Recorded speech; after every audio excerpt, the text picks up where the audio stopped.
It's been forever since we have done a girly talk and advice video here on this channel, and I thought it was about time to bring it back. So I asked you guys, you sent in your questions, and I'm here to give you my best advice.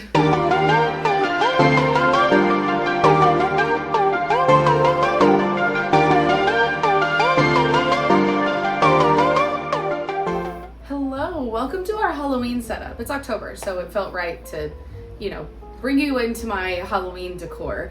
Our whole house is decorated for Halloween, which if you have not seen it yet, go check out my Halloween decor tour video. You can see all of our decorations there. But it just felt really fun to bring you over to my Halloween tree for this episode of Girly Talk and Advice. I know that having a Halloween tree is maybe controversial to some of you, but I still love Christmas. Christmas is my favorite holiday, and I love having a Christmas tree, but having a Halloween tree, like a skinny one, it's like an appetizer to the Christmas tree that will come, that I will be even more in love with than this thing. But I love this. It tides me over until Christmas. So it's currently October 1st, and it felt like this is the time to bring you over into this corner. So hello. I have not done a Girly Talk and Advice video on here in months, and it just felt like the right time. I reached out to you guys on Instagram and asked you guys what your questions were, and you provided a bunch of questions. I have them pulled up on my laptop over here, and we're just gonna go through them. Our first one comes to us from Katie. What to have on hand for daughter's first cycle? Just getting prepped 3-ish years out. I assume that you mean her womanly cycle, and I do feel like I have some good tips here because I unfortunately am a girly that had all of the period problems, if you will, so I know what to have on hand in case she has those problems, because that's the worst part of getting your period, is all of the other stuff that comes with it. It's not enough that you just bleed once a month, it's that there's other cramps and things that come with it. So for me, number one, I wish that my mom had given me a heating pad and given me Tylenol or ibuprofen, obviously if she can have it, because my mom never had cramps. So she didn't expect me to have cramps, and that was unfortunate because I had them really bad, really, really bad. As a little girl, they were almost worse than they were when I got older, and I just didn't know what to ask for because I didn't know how to I didn't know what was happening to my body, you know what I mean? It's weird enough that you're bleeding, let alone that it hurts, and my mom was fully unprepared for that, so we wound up having to get me a heating pad and stuff months later when I finally told her that it hurt. But I was kind of afraid to talk to her about it because I was is this normal? So I would say one of the first things I wish that my mom had given me was a heating pad and Tylenol or ibuprofen. I wish I had known that that was going to be something I could need. So I'd have that on hand maybe. Heating pads are so inexpensive. They have really cute ones on Amazon now. I have one for my period that has little daisies and stuff on it. It's super soft, and those are game changers.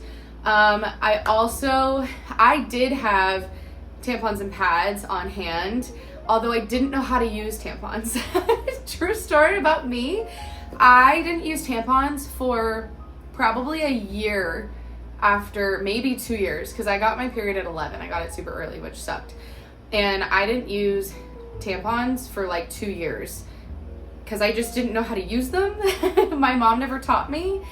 And you'd think that the box is self-explanatory, but I really feel like it's not. I read the box and I was very confused about how far in you actually have to insert the plastic piece in order to get the tampon where it needs to be.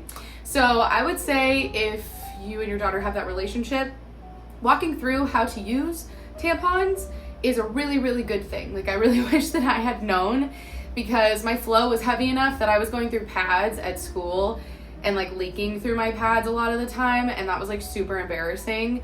So I wish that I had honestly had both, because I most of the time leaked through into my clothes, and that was so embarrassing. I probably could have used pads and tampons together, but I just didn't know how to use them. So I would definitely recommend making sure that she has them on hand and knows how to use them, because like I said, I did not. And also the longer pads, or the heavier ones for at night, so that's definitely something that your girl uses, because it's unfortunate, but it is what it is. Okay, I really got the heavy flow and the really painful flow. Very unlucky department. Outside of that, I can't really think of anything else. I feel those are the essentials. Those are the things that I always have on hand. And if she has education, I don't know what schools provide anymore. We had a whole like lecture about periods and puberty and things like that, but I feel like I don't know if schools have that anymore, because I guess it's like considered controversial, which is wild because it's just biology. But my mom gave me like a period book, which genuinely was helpful because I could read it in my own time. If I was embarrassed to talk to her about things, I could just read it on my own. So they used to call it like the period book. Like there was a period book. Those of you who are 90s babies will remember this book, but it was called the period book, and it was super helpful. I'm sure they have something like it now, but I would definitely recommend that because it was just helpful to have information that I didn't have to like go to my mom for. Although I will say, kids have Google now. We didn't have Google. That was like not something I had. So a book was the only informational source that I had to look things up in. So I'm sure kids can Google lots of things now and use their iPhones. Kids are savvy. But I would say that like if she needs any kind of like educational information, it might be nice to have like something to reference. Outside of that, just be supportive. I think that's all you can do. My mom was super supportive. It was kind of embarrassing back then, but it's like, excuse me, it was cute. Like it's cute now that I look back on it. My mom got me a period ring. Like she took me out to Target, back when Target had like jewelry sections, like nice ones, and she bought me like a really pretty ring to like mark me getting my period, which was kind of embarrassing at the time, but I really liked jewelry and it was like cool to have like a fancy piece of jewelry. And you know, my dad was like even really supportive of it. Like one of my fondest memories of my dad that I have is when I got my period and he like comes into the living room and he was like, Nikki, your mom told me what happened and I'm just like, I'm so proud of you and I'm so excited, like you're becoming such a woman and that's so cool. And again, it's like so embarrassing to like in the moment for me, but now when I look back, I'm like so like grateful that I have those memories because it's so sweet because they were being so supportive. So just be supportive in whatever way your kiddo receives it.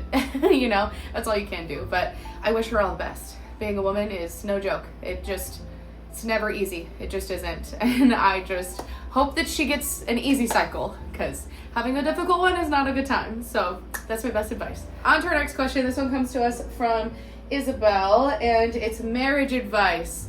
Marriage advice, girl. Well, listen, I've been married for 6 years now, but Kyle and I, my husband, we've been together for the last 14 years. So I do feel like I have good advice. Those are my prerequisites for advice in this department. And we have what I would say is like a really good relationship. Like Kyle and I communicate really well.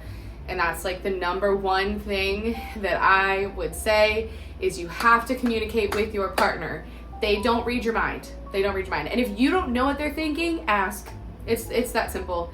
Ask them what they're thinking. Like don't assume anything. That's one of the worst things you can do because nobody likes to feel like somebody's like prejudging them or like putting thoughts or words into them. Like it's better just to ask. And that leads me to my second point, which is that you should know your spouse's love language, your partner, anybody, like whoever you love, you should know their love language. It's so important because how you receive love may be very different than how your partner receives love. And you may think that you're just like throwing all kinds of love at your spouse, and they may not be receiving it because that's not how they receive love.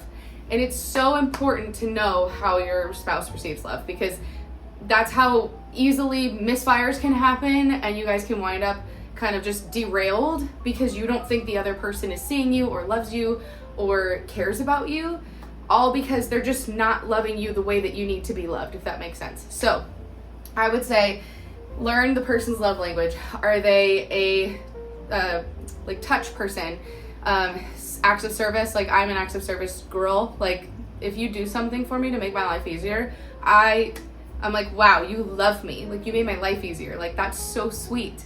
And that means a lot to me. But like Kyle's like a physical touch kind of person. Like for him, like that's how he receives love.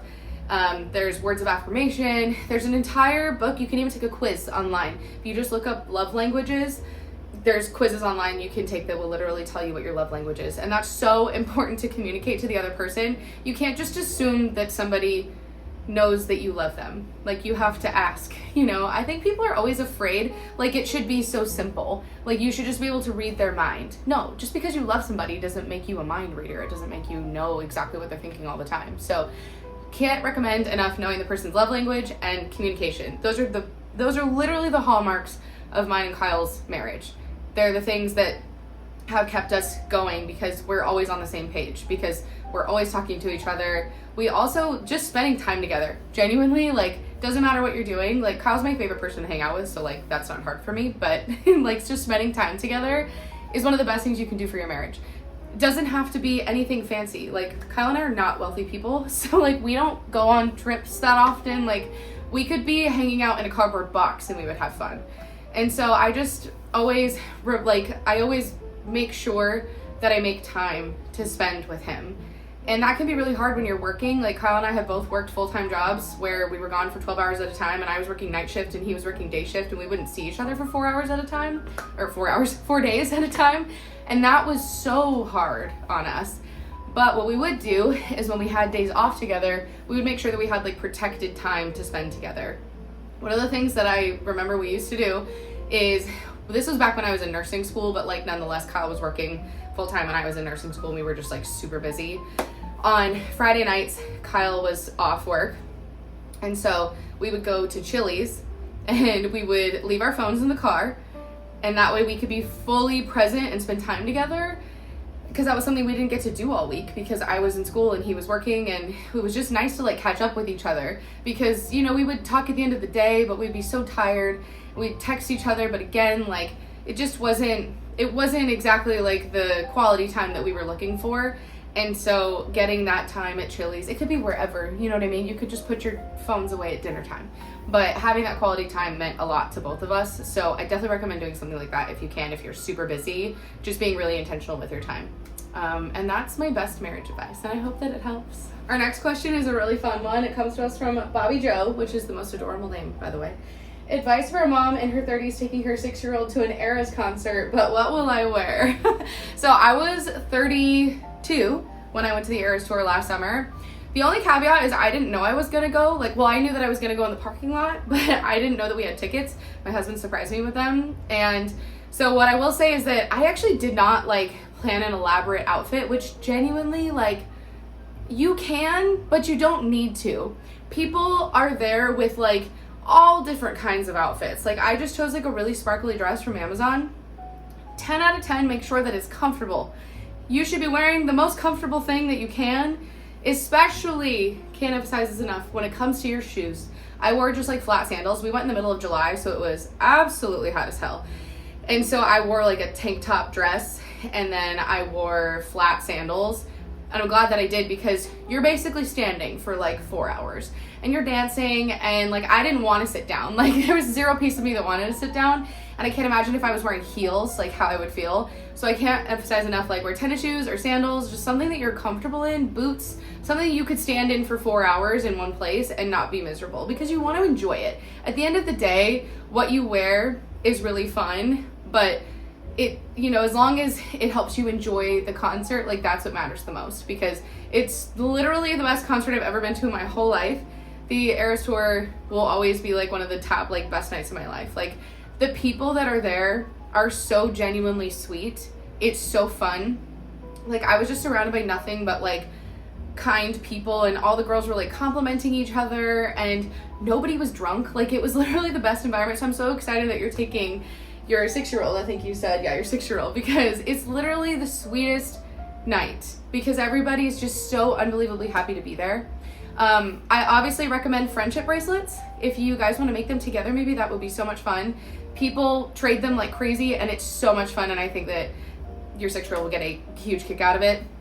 It's so much fun to get bracelets from other people too, so definitely make some ahead of time if you can, and have them on you. That way you can trade them, because that's really fun. And outside of that, make sure when you get your flashing bracelet that you keep the tab that comes out of it to turn it on. When you get it, you'll have to pull a tab out in order for it to start working. Make sure you keep those. My husband was like, oh, we should keep these so we can save them. I never in a million years would have thought to do that, but I'm so glad that we did, because it still works today, over a year later. And just because I have that tab in it at all times, so it's not killing the battery. So I highly recommend doing that, just so that you guys can look back and I pulled it out this year and turned it on and had a moment with it and thought, wow, that's so cool. So definitely make sure you keep the tab that goes in it. Other than that, just have a great time. You're gonna have so much fun. Bring a jacket, because it probably will get cold, because literally you're there It's a long night. It's a super long night. So make sure that you eat some good food beforehand and just go in ready to have a good time. Literally, it's the best concert. I'm so excited for you. If I could go again, I would give my right arm to go again. So I hope you have the very best time. It's gonna be, oh, you're just gonna love it. You're both gonna love it. So I'm so excited for you. So have a great time for me. And I know your outfit's gonna be amazing, but just be comfortable, okay? Okay, this next question comes to us from Patricia. Loving your body even when you don't like it. This one's so hard because it's something that even I struggle with. At the end of the day, one of the things that I like to focus on is that your body is meant to get you through life. At the end of the day, it's not supposed to be what you look like all the time. I like to focus on, like, am I strong? Am I healthy? Like, am I living like a healthy life that puts my body in the right place so that I can live a long, healthy life, so that someday I can be a happy, healthy, active parent? Like, whatever you want to do in your life, for me, I really try to focus not so much on what my body looks like, but on what it's able to do and like what it's capable of because of how well I take care of it. That's one of the things that gets me through because I don't like my body all the time. I don't know if any woman does. We're all so critical of ourselves. And the other thing that I like to think about all the time too is that while I may look at some other women and be envious of what they look like and wish that I looked like that, there are people that will look at me, I'm sure, and think, wow, I wish I looked like her. We all want what we don't have. And it's really easy to critique yourself when you compare yourself to somebody else. But instead of doing that, it's easier just to compare yourself to yourself. Just focus on you. Focus on being better than you were yesterday. And like I said, one of the ways I really like to do that is not necessarily on what I look like or how skinny I am or anything like that. It's like how strong I am, how healthy I am, all the things that my body can do. Like, those things mean more to me. And I really try to focus on them, especially in the moments where I look at my body and I'm like, oh, I don't like what I see. Because then I can also go, but think about what my body can do. Like, think about how strong I am. And I just think that helps a lot. So I hope that it gives you some different perspective, because sometimes you just have to switch your perspective. Sometimes it's just about that. And other days it's just about accepting that this is the skin you're in today. So why waste your time hating it instead of just loving yourself the way that you are today, because you don't get today back, So that's my other great advice. But love your body because it gets you through life. It brings you happy moments. It gets you, to the next phase of your life. I just think that, like, you'll always wish that you had the body you had 10 years ago back. So why not just enjoy it the way that you have it now? That's my best advice. This one's really near and dear to my heart, and it breaks my heart, actually. It comes to us from Annie. I just found out that my mom has cancer. How to try and stay positive when drowning. First and foremost, I'm so unbelievably sorry. Coming from personal experience, many of you may not have been around then, but last January, my mom was diagnosed with uterine cancer, and that was really scary. I also kind of knew that it was coming because she had just told me some symptoms over the last several months before that really scared me, because as a nurse, I knew that they weren't good. I knew that they were bad, which women in their later years, once they have stopped their period, and if they have dark bleeding after that, should seek immediate OBGYN attention. Because that was literally the biggest red flag that my mom said to me. And I don't know if I would have recognized it had I not had the medical knowledge that I have, but it's one of the greatest hallmarks of uterine cancer. And so I always throw that out there. But I remember getting the news, and like immediately I thought the worst. And actually, I'm going to give you the advice that my husband gave me, because I don't think that I wasn't good at saving myself when we were going through it, because I tended to just let my mind go to the scariest place possible. And Kyle, I remember he looked over and he said, like, this is just starting. Like, don't count your mom out before you count her in. And that always stuck with me, because there was such a big piece of me that thought, oh my God, this is so scary. Like, we always think like the worst case scenario. So try not to do that. Like, don't count your mom out before you count her in. Many people do really well. Science has advanced so far, and you know, there's so many treatment options and things now that we didn't know that we had before. And obviously that's not always the case, but I think thinking as optimistically as you possibly can is not only good for you, but it's good for her, because it will keep her spirits elevated, and that matters a lot when she's facing something so scary, is just to know that the people around her are wishing all the best for her. Like, that matters so much. I know that it did to my mom too. One of the things that I did was, I'm a caretaker, I'm a nurse, so like that's one of the ways that I show love, is by trying to just like care for somebody as much as humanly possible.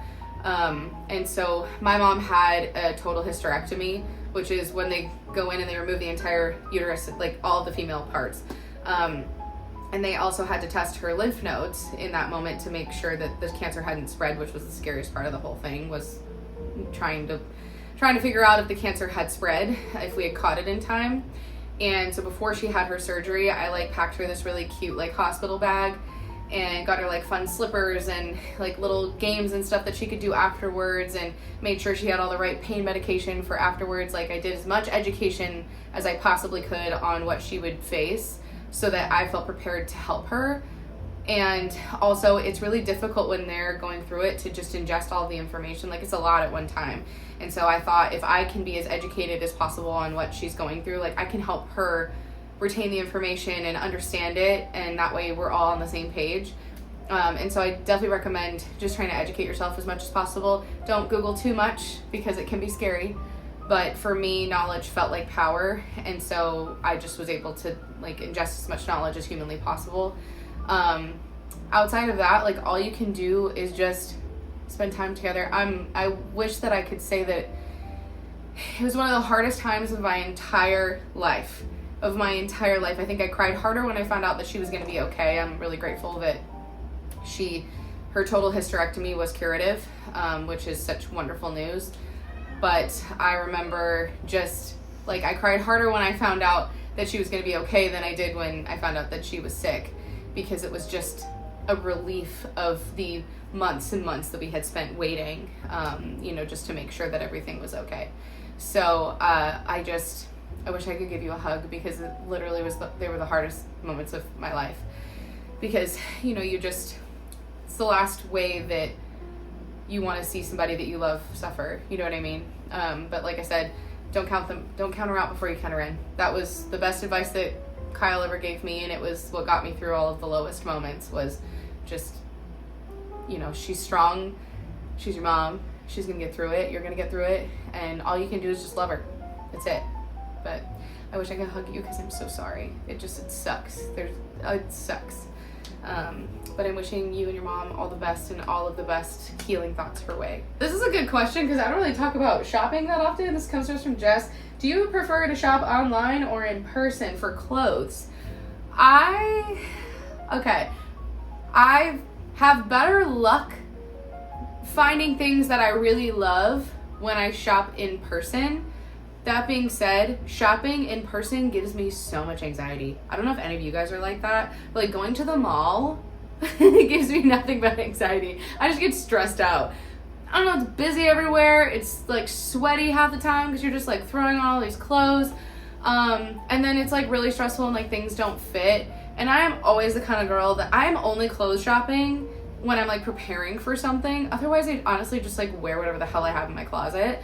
But when I'm preparing for something, like, you're automatically more stressed, and it's more of like a do or die kind of feeling of like, oh, I have to find something.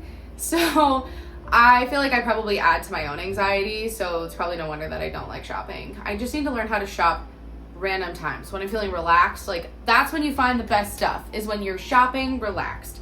I don't do that a lot of the time. So truthfully, shopping in person gives me anxiety, but I will say when I shop in person, I find things that I like better because I try them on, versus I like to shop online because I feel like you can really look at all your choices, and you can also like make sure that what you're spending at the end of it is like what you want to be spending. I feel like it's so easy in person to like spend more than you planned on. So I definitely would say that like I lean more towards online shopping, but then you have to like return stuff all the time, and that's super annoying. I would love to know though, like, where you guys shop. I used to shop at Target for clothes all the time because they used to have the Exhilaration line, and I had all these like really cute dresses. Like, I just felt like that was like my style, and then they got rid of it. And I feel like I don't really like a lot of their clothes now. Like, I'm so sad about it. And I don't really have like that many other places. Like, I suck at shopping at like TJ Maxx or like Ross. Like, some people are just so good and they just like find so many good things. I go there for like workout clothes, and that's really it, because I just feel like I struggle otherwise. Like, I just don't always find like cute dresses and stuff there. I feel like I have a lot of luck though renting clothes. So one thing I will say is that sometimes I don't shop online or in person because I just rent my clothes, which I guess is shopping online. This is not sponsored. I wish it was sponsored. Nuuly would love to work with you. Nuuly, Nuuly, is a rental clothing company, and you can rent 6 pieces, I want to say for like $70 a month, and you can skip a month at any time. Like, if I don't have anything like coming up that I need clothes for, I just skip it. But it's literally the funnest way to try clothes from brands that I am a budget shopper. I'm a frugal lady. I get it from my mother. I hate spending a lot of money on anything, especially clothes, because I just find that clothes are fleeting. Like, you wear them a couple times and then you never wear them again, and like, that's such an awful waste of money if you spend a lot of money on it. And like, Free People, like, I love so much of their stuff, but some of their dresses are like $350, and I think that's the craziest thing I've ever heard. Like, I would never spend $350 on a dress unless I was wearing it to something like super fancy and like really important, but not a dress you wear every day. And half of their dresses are like everyday dresses that cost $350. It's crazy. So I love Nuuly because I can rent from Free People, so I can get all of the clothes that I really want to try that are super expensive, and I can wear them for special occasions, for weddings, for like anything. Like, if you're pregnant, they have an entire maternity section, which is cool. I look forward to using that someday. And I just feel like there's Anthropology on there, like so many brands that like I just would never ever like spend my money on, and you can rent the clothes and then you can try all different kinds of things. And so I couldn't recommend more renting your clothes. That's actually something I'm the most passionate about, is renting clothes. So for me, I shop online, but I really like to rent my clothes when it comes to like actual fashionable items. Otherwise, I tend to live in like leggings and t-shirts, and that's okay. Okay, that's allowed, but that's what I'll say on it. This is a good question because I never talk about it. It comes to us from Jess Nicole. Do you believe in Jesus, and or have you currently or ever followed any religion? I obviously don't talk about religion ever, truthfully, because I would like to say that I'm like a spiritual person, not necessarily a heavily religious person.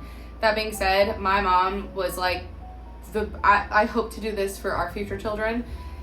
She introduced us to so many different religions because she just wanted us to be able to choose what we wanted. And that was so cool for me because it really let me find like a home for myself. So I would say if I ever identified with a church, it would be a Christian church, because that's where I mostly grew up. My dad played in the band in church when I was younger, and I spent many of the years of my life going to Christian church. I was baptized in a Christian church. I don't go to church every Sunday as an adult, but I do believe in God.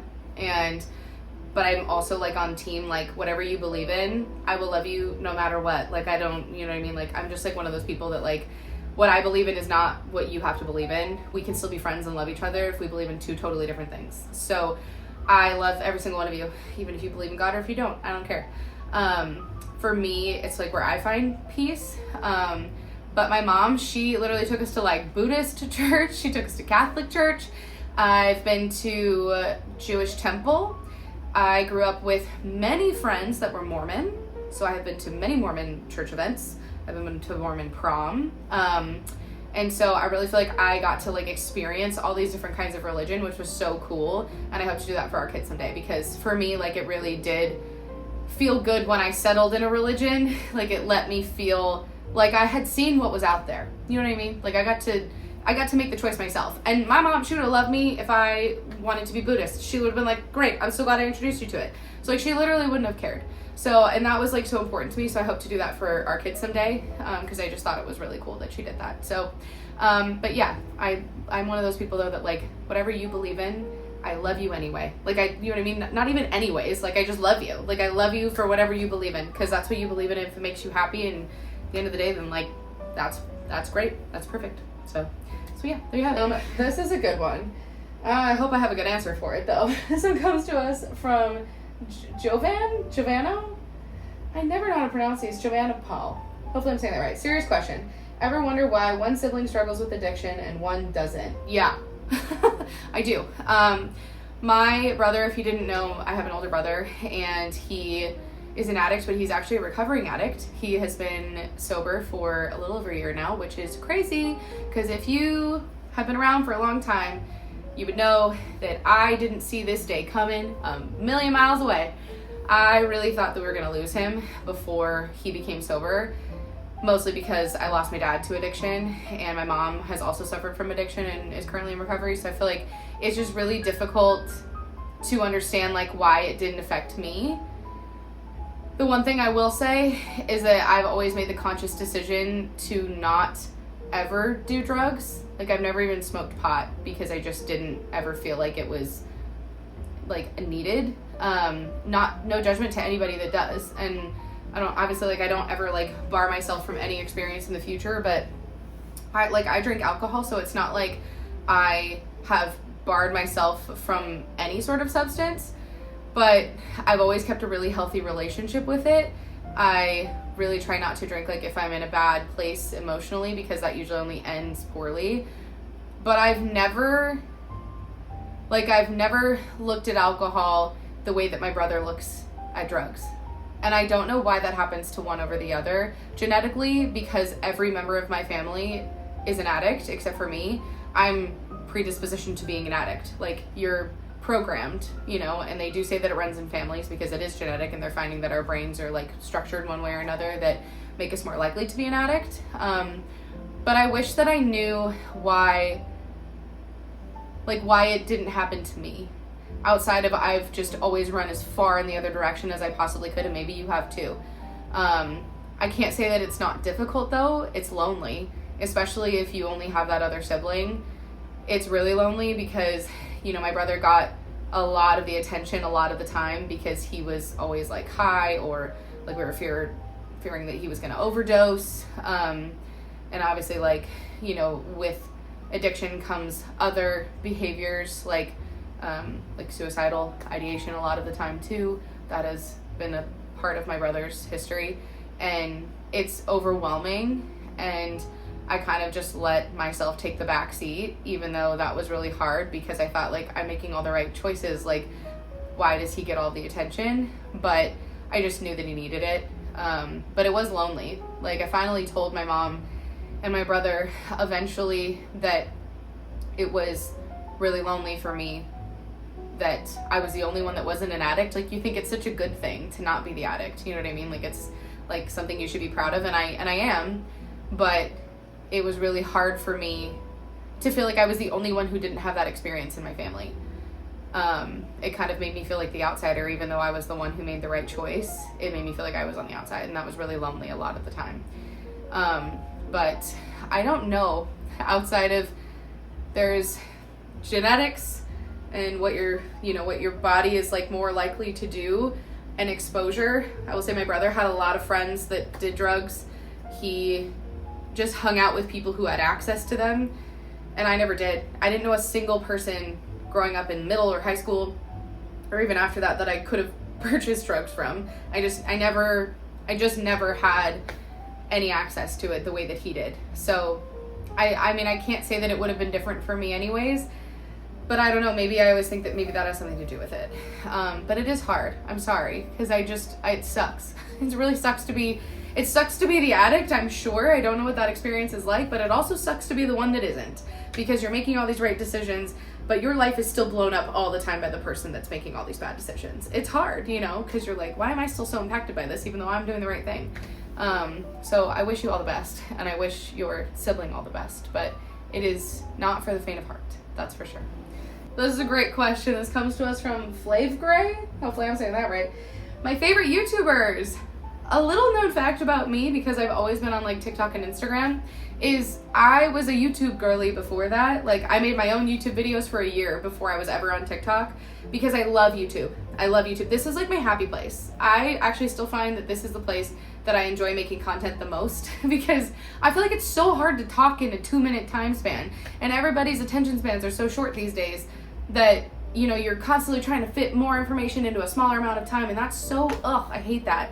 So I still really enjoy long form content myself, and I'm so glad that those of you who are here do too, because I love YouTube. I watch YouTube sometimes more than I watch actual TV. I love watching Shane Dawson. I don't know if that's controversial. Apparently that's controversial, but listen, the man makes entertaining stuff, okay? I love when he goes and tests all of the pizza slices at Chuck E. Cheese. Like, I love that. You know what I mean? Like, he makes some really entertaining stuff. I lived for his makeup series with the Conspiracy Palette with Jeffree Star, the series that they made on that. Like, that was so well produced. It was like you were watching a movie. It was like you were watching a full-length documentary. I mean, it was. And I just think that's so cool. I think he's funny. His past aside, like, if you can just put that aside and, like, look at him as solely as an entertainer, he is really entertaining to watch. So I do love watching Shane Dawson. Who else? I love Alicia Marie and Remy Cruz. Oh, those are my girls. Back when she was Mac Baby 11. Oh my gosh, I watched Alicia for like forever, and I just think she duetted one of my TikTok videos one time, and I almost lost my mind. I was like, oh my god, you know who I am. Because her and Remy, I would say, are like 1000% the reasons that I started my own YouTube channel, because I watched them do it, and I was like, well, if they can do it, I can do it. And so I love watching them. I've always thought that they're so fun. They're so good at bringing you along in their life. That's so hard. Nobody talks about how hard it is to like vlog in public. It's so uncomfortable. Like, I've been doing this for years, and it still makes me so uncomfy. And they do it so like effortlessly. I'm sure it's not for them, but I just feel like they do such a good job like bringing you along like into their life. And I feel like it's something that I always like admire about them. And I just think that their content is so fun. Like, they come up with some like really cool ideas outside of their vlogs. And I know how much work they must put into this, because I know how much work I put into mine, and their production level is so much more than mine. So I love watching them. Of course, I grew up watching like Juicy Star. Who didn't? She just got married. That's crazy. I did watch Blair Fowler too, her sister. But I liked, I don't know. I don't know who I liked more. Oh, Elle. Sorry, not Blair. Blair's Juicy Star. Elle, her sister. I liked both of them, but I liked Blair better. Who else did I watch? I also used to watch Ingrid. Did anybody else ever watch Ingrid? I loved her. I don't even know if she's still around anymore. I used to watch Ingrid. I was guilty of watching some of the family vloggers a lot. I was really into the Saucony Jolies. I don't know if any of you guys have watched them. They're still around. They still be out here vlogging. I don't watch them anymore because I don't love like the whole kids on camera thing as much now that I like know more about it. But I was really into them a long time ago. But I would say I still watch Alicia Marie. I still watch Remy. I still watch Shane Dawson. Guys, controversial or not, I don't care. And yeah, I would say like those are like my main ones that I always go back to. Like whenever they have new stuff out, like I watch it. But I would love to know who you guys watch. I love good like cozy vloggers, like people who just like do fun little vlogs. Like, they don't have to be like highly produced or anything like that. So I would love to know who you guys watch. Please leave it in the comments, because we all always need new people to watch. So let me know. Okay, I'm gonna do one more question because this has been a long one, but I'll save some of these for the next Girly Talk video that we do. This last one is one that I have gotten a lot, and I've kind of addressed it on TikTok and Instagram, but I should address it here too. It comes to us from Blue Eye Singer. Hopefully I got that right. It's so small. The text is very small over here. But it's, will you return to nursing someday? I'm a nurse, if you didn't know that. It's bizarre that I have to introduce that sometimes, but I haven't been bedside in like well over a year at this point. That's all due to a shoulder injury. If you've been around for that, I hurt my shoulder last spring, and that took me out of bedside because I literally couldn't raise my arm above shoulder height. Great news. I can go all the way up now. Shout out shoulder surgery. But long story short, my hospital dropped my health insurance after 5 months, and then I spent the next many months, like 6 months, fighting the state healthcare system to try and get myself into an orthopedist.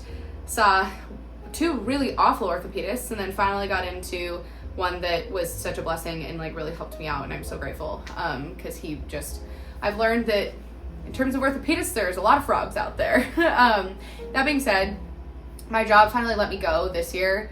After a year of being away, your FMLA protection goes away. And so I knew that they were going to let me go. It wasn't a surprise. And it wasn't necessarily the choice of my unit either. Like, I know that they would have wanted to keep me and they would always take me back. But I made the choice to not go back for now. I've spent the last almost 10 years now bedside in pediatric ICU or pediatric cardiac ICU, and I've gotten to experience so much, but it has been so unbelievably hard on my body.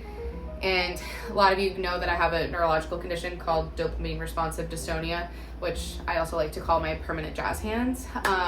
And my tremors can range. So sometimes I have tremors in my voice. I can have tremors in my head. They're called cervical tremors, but they're really faint to the point that really only my neurologist can see them.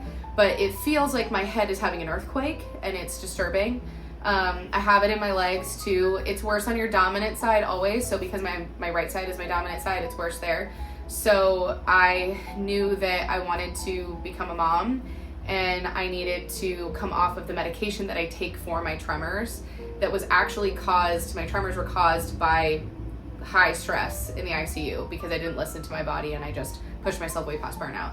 And so I knew that I finally got a medication that was super helpful, but at the end of the day, I wound up choosing to not go back because I wanted to come off of that medication because it's not safe to have a baby with. So I basically had to kind of like choose one dream over another. That being said, I feel really good where I've left my career at this point. I've gotten to do all of the bedside ICU level things that I've wanted to do.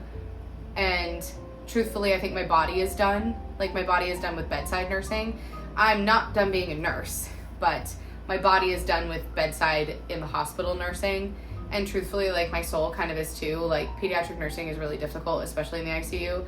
And after Kyle and I have our own kids, I think I'll feel even more different about having to take care of sick kids in the ICU. I don't know how people who have kids do it because I think it's so easy to always picture your child in the bed. And I don't think I could get past it, to be honest. And so I have made the choice that I won't go back to bedside ICU level in hospital nursing.